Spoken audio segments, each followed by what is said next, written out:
All right, the Audible is on the air. It is a Wednesday afternoon. Miami Dolphins getting ready to make a trip out west. They got the San Diego Chargers. A week later, they've got the Los Angeles Rams. I'm Kim Bokamper. AJ Duhe, number 77, here with me for this afternoon program today. If you're watching us on Periscope, you can send us your questions in via Twitter, just hashtag the Audible. You can also watch us on a delayed basis on the Miami Dolphins Facebook page. That's a rebroadcast. And you can catch us on MiamiDolphins.com.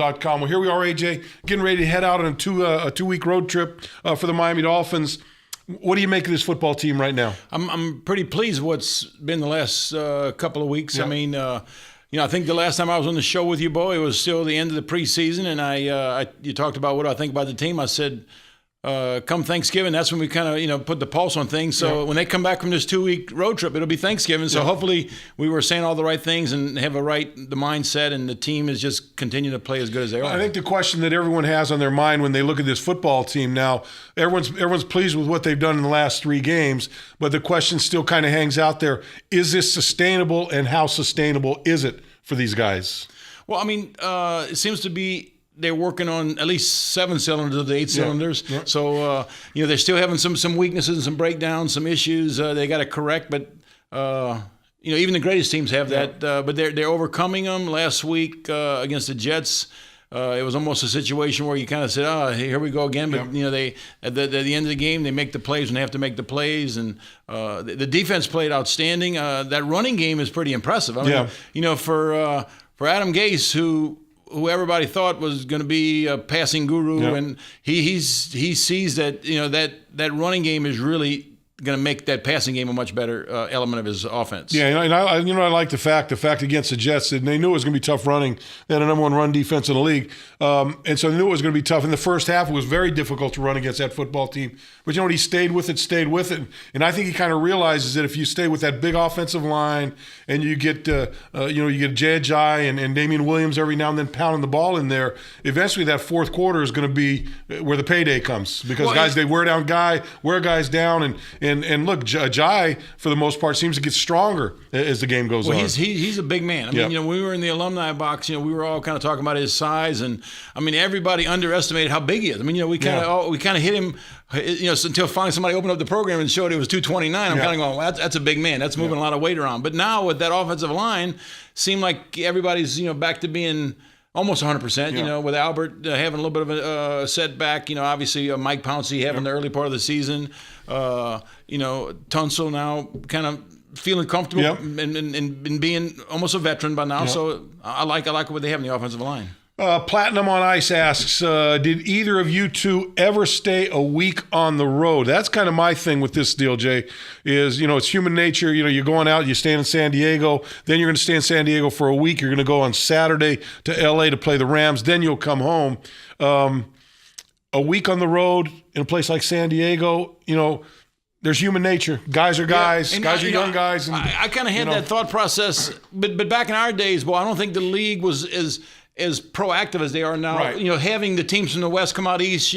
Team. So the leagues kind of looked at the cost measures. I don't think we ever had 2 back-to-back games. Never out west, or I don't ever recall anybody from the West coming to East and having 2 back-to-back games. And that's kind of something that's built into the league. Yeah. They probably have a team of people that strategize and put all that together. We went out for Super Bowls. Right. I mean, that's a week stay, but here, and like you're going to a place that's pretty sweet. It's a sweet play, I mean, I always tell you're people. Not staying in Buffalo for a week. I always tell people that if I would have played in San Diego, I would have made that home. No question. Because we went out there only a couple of times, and I was like amazed how beautiful it was. The climate was always, no matter what time of the year it was always beautiful. So, it's going to be a tough test. You just hope we have enough leaders on this team to kind of like tell guys here, we're out here at work, guys. This is a work trip. And look, you're going to be out there all week. You can go out on Tuesday, Wednesday, have a little fun. But as it gets close to the game, you got to kind of gear it down. And although we didn't do that much, but I mean, you got to gear it down and get ready to go. And hopefully that's the case. Well, these guys got credit cards that they can pay a little bit more. So they, back in our days, we'd go out and spend $60, $70. That's the limit for the night. That's it. I got to get out of here. Calcaf. Jay, can you're a good guy with names there. At Caliciaf. It's probably a guy from California in Florida, maybe. I don't know. Yeah, Are we maybe. wrong on that? Yeah. Okay. All right, but anyway, I try to get their name. If they're gonna send a question, I try to at least get their name on there. AJ, what was your favorite game? Oh, for the team this year, or my favorite No, game? what was a human AJ's being? favorite game? Your favorite game? Well, my favorite game obviously was the New York Jet game. Yep. A game that's going to stay in my memory forever. Obviously, a lot of AFC Dolphins fans. Championship game 82, 81, Yeah, 81 82 going into season. 82, yeah. That was 82 season. January 83 was the game. Yeah. The mud ball, all the different ways they call it, beating the Jets 3 times in one season. Yep. A lot of memories. Got to our first Super Bowl. Yep, for us, yeah. Yeah, a lot of good things going on there. Hey, one of the things I wanted to talk about while I had you here, Jay, and this has nothing to do with the Dolphins. Joe's on last week, and we were talking during the break a little bit. And, Joe's doing the radio every day, and he's doing the call-ins, and we're talking about the Canes and just talking about college football and how everyone kind of judges college football now by how many guys they're putting in the pros, And it seems to me we're talking about, I said, you know what, why can't people just look at college football and go, those guys are pretty good college football players. Right. Why do you have to say, they're going to be in the NFL or not? When let me ask you this: when you went to LSU, maybe you different than me, but when you went to LSU, when you first went there, was your mindset on playing pro football or just going and playing college football and doing what you did? Yeah, basically, my mindset was that I had a chance to get a college education because I come from a part of the country, Bo, where only 4 people from my high school class went to college. You know what I mean? And only 5 had teeth.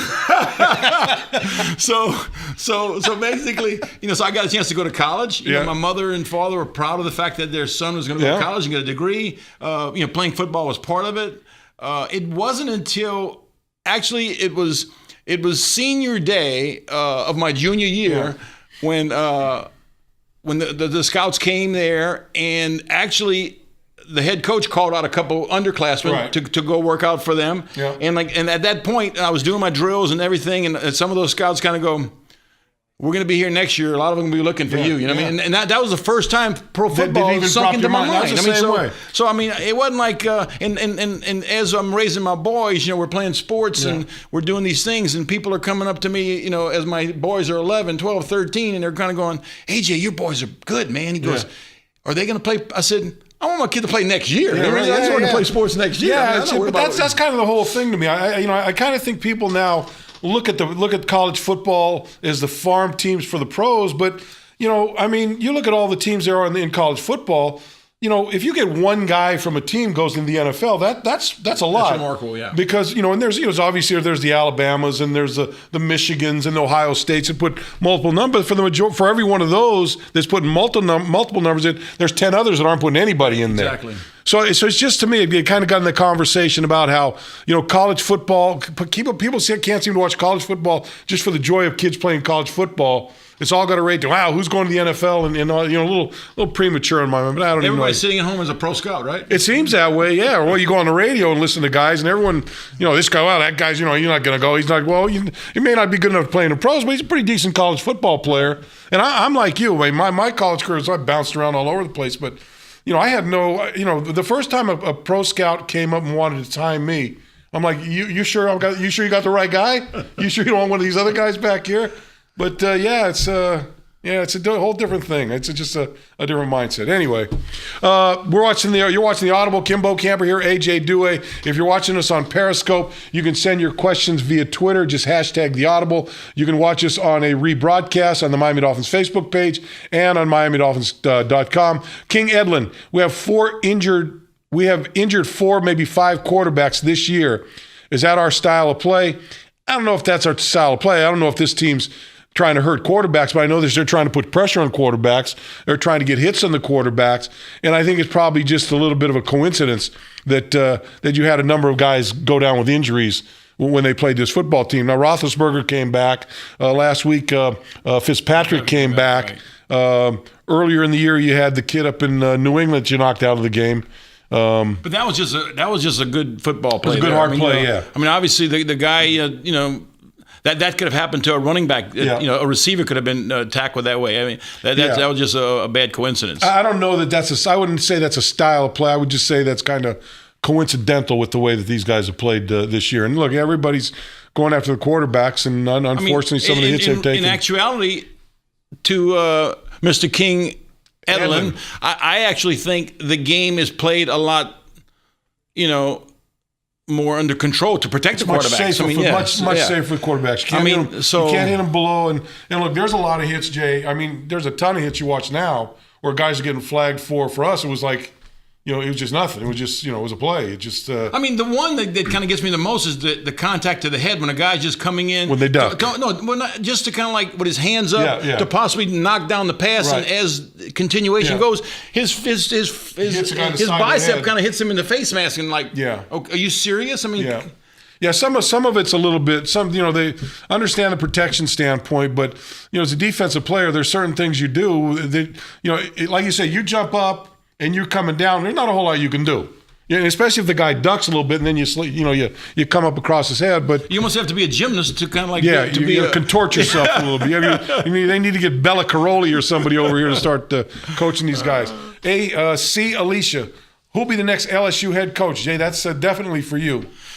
Actually, I had the conversation with a few of my friends. Actually, my son, who kind of, likes college football a lot, and he asked me the same question. I said, if they run the table and lose only to Alabama, which I kind of had, and it did happen, and they had their chances early to kind of go up and maybe take the lead, and they didn't. But I said, and obviously they're going to go to a bowl game. It'll be a significant bowl game. If they win all those games and only lose to Alabama, it's hard not to keep him. Yeah. And my son's argument was, Dad, he goes, LSU is one of the top 4 or 5 places in the country. Get a big time. He said there should be people lined up for that job. Well, I'm sure there are. So I said, you make a point there, but I said this guy is a Louisiana native. He gets the guys to play. I'm being a little more sentimental towards Ed Orgeron because I think the guy is helping his team out a lot emotionally. And the thing with Ed Orgeron, above other things, the guy's a great recruiter. Right. I mean, he's going to go out and get you players. There's no question about that. And with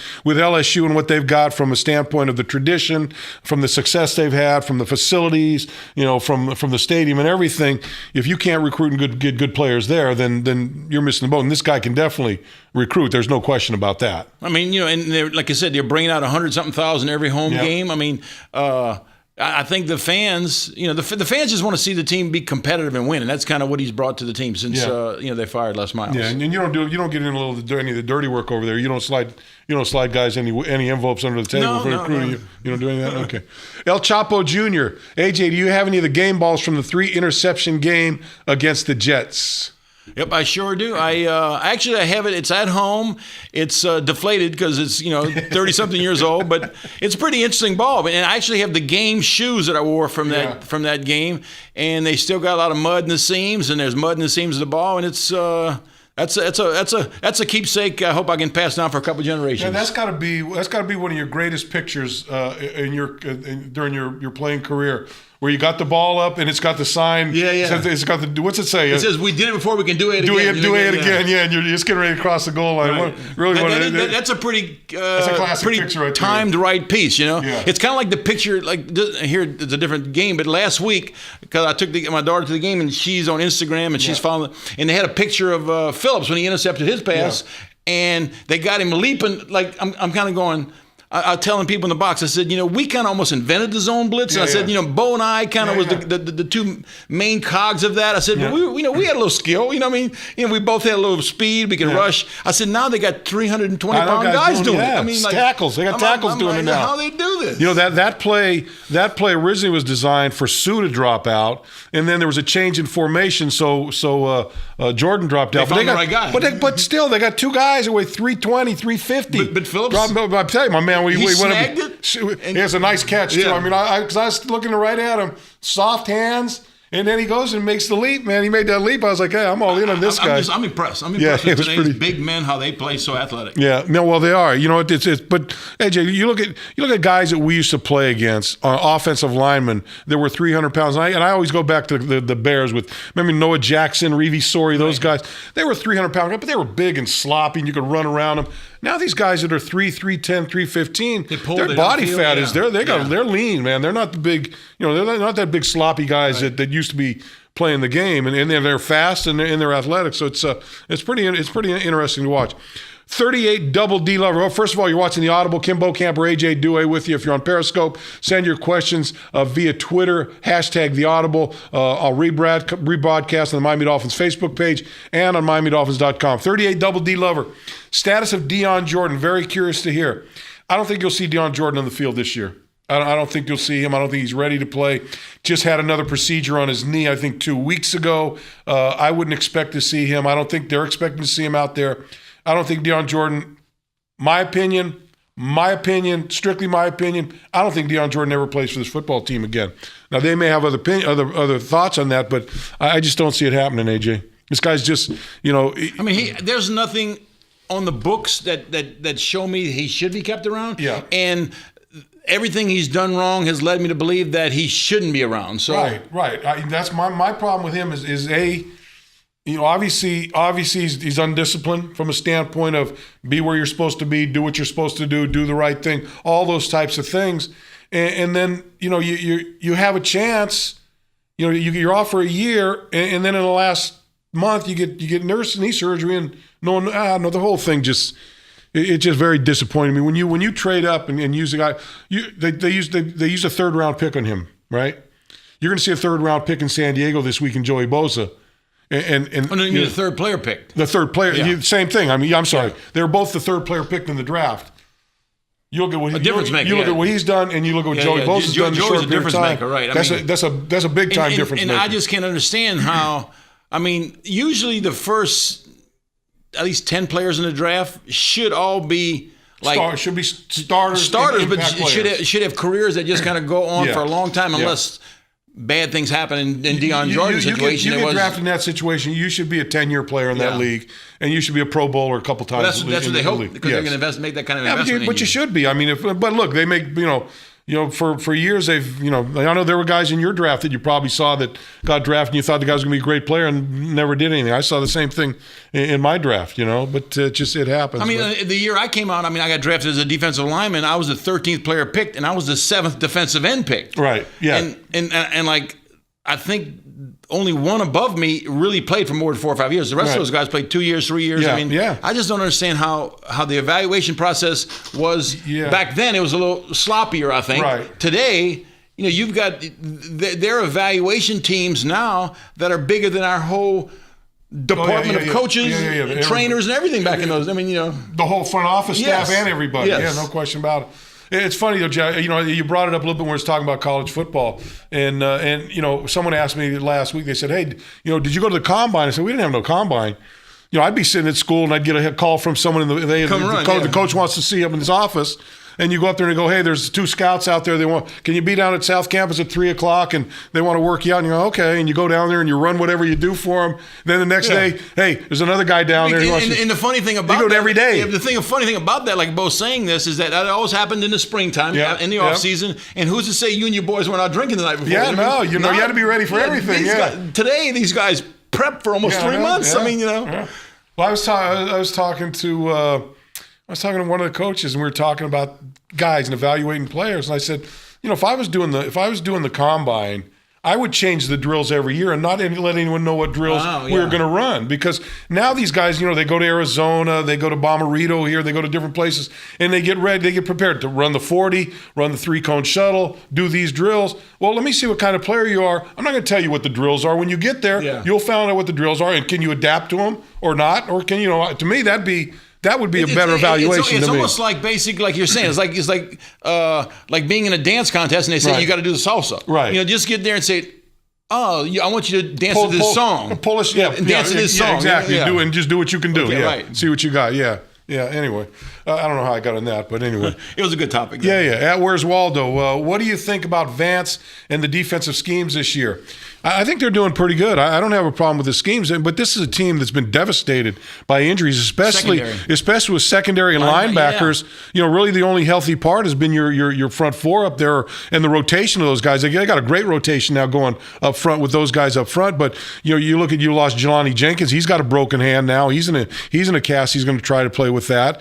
You lost Koamisi again for the season. Really the only guy that's played every game has been Kiko Alonso. Nello Hewitt stepped in. Paysinger stepped in. Mike Mike Hull has stepped in and played for them. Those are just journeymen. I mean, those are their special teams guys. Right. Those are the guys that make their living on special teams, and they've had to step in. And then the same when you go back into the secondary with the injury to Xavier Howard, Byron Maxwell hasn't been what you want. Rashad Jones, he's got the injury, so they've been rotating back there too. So it's hard to say. Certainly, you can't fault his scheme as well as they've been playing with all those injuries. And look, I understand it's next man up, and that's what you're here for. But Cam Wake, that motor is still running. I'm telling you. I mean, that guy's impressive. He is, and what, the more he plays, the better he gets. Yeah. There was that whole snap count for him or whatever, and we're only going to play him on third downs. And I remember talking after the game. I said, you mind playing the run? He goes, no, I want to get in and play the run. I want to, because people say I can't. I want to prove to him that I can. And now he's lining up all the time, and he just gets better and better and better. I mean, he's hats off to that guy. And I tell you what, there's still people that I run across that they're paying Sue too much money. I'm gonna tell you what, that guy's dominating, man. He's a dominating player. I tell you what, in that last drive, he was a dominating player last year too. Because we were talking about that in the alumni box as well. We were talking about the amount of money he makes. Yeah. I said, listen. He gets double teamed a lot. He takes up a lot of space. I said, but he needs to make an impact play, at least 6 plays a game, impact plays. Yeah. And I think against the Jets, I think maybe we can say he did that. Yeah. It's hard. If you line up for 40, 50 snaps, just be good. But you got to be great on 5 or 6 of them. Yeah, okay? no doubt. But look, quite frankly, if you're going to give him big money, a defensive tackle, they're just not that. They don't make that many big plays to be. Now you have a defensive end, an outside linebacker that's rushing, different thing. But I think he's playing extreme. Because look, the one thing he always gets penetration. Right. Penetration. They try to run that ball, and the guy's got to bounce around him or redirect or whatever. And he takes up 2 guys. Linebackers can fill. Yeah. So here's another one. What are your thoughts on Branch and any possibility to moving Mario Williams to the interior for more snaps? Andre Branch, I think he's playing very good. I think Andre Branch has been a pleasant surprise for him.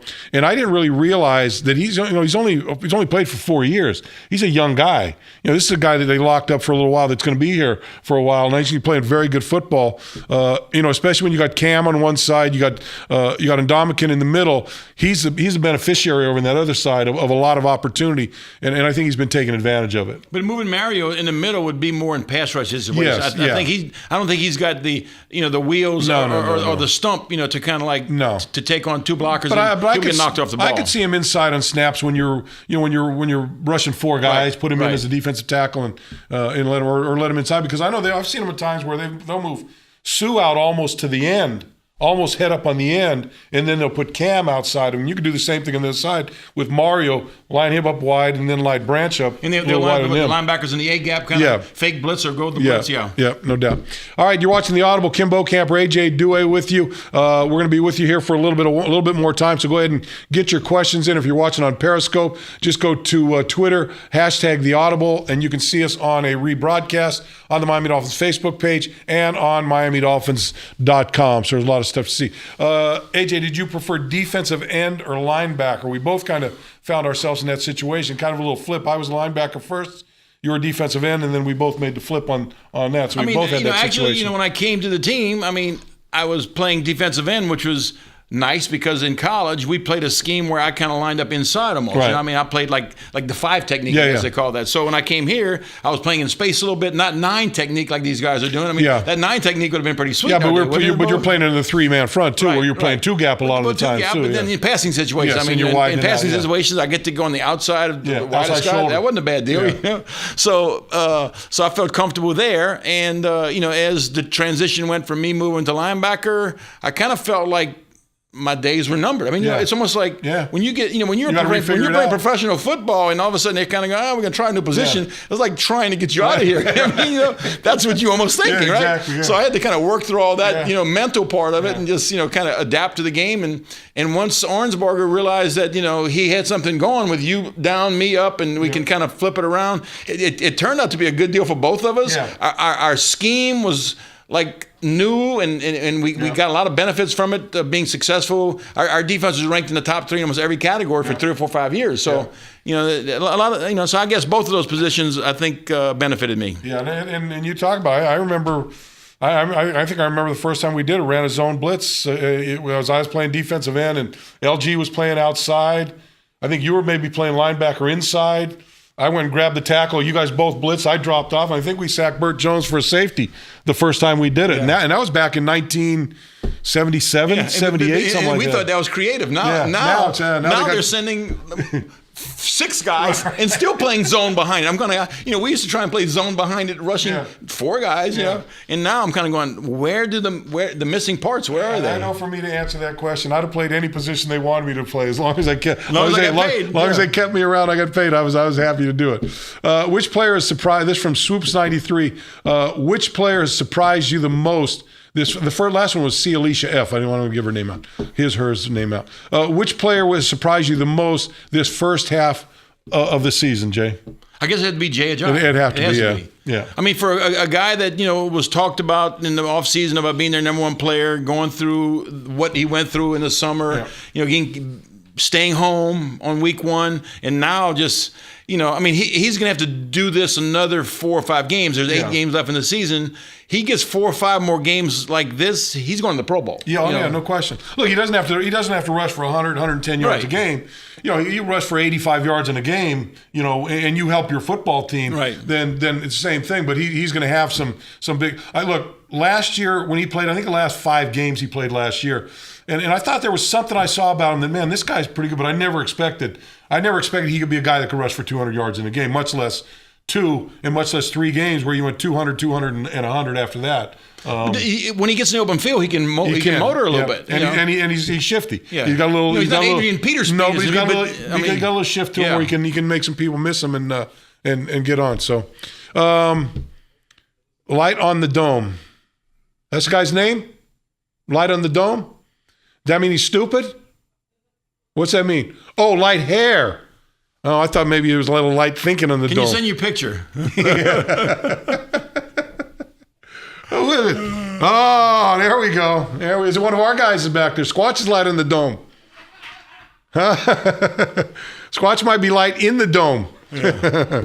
All right. How great was Drake's return? I tell you what. You talk about disappointed. I'm standing there after the botched punt snap, and they go in and score. I'm going, gosh darn, here we go.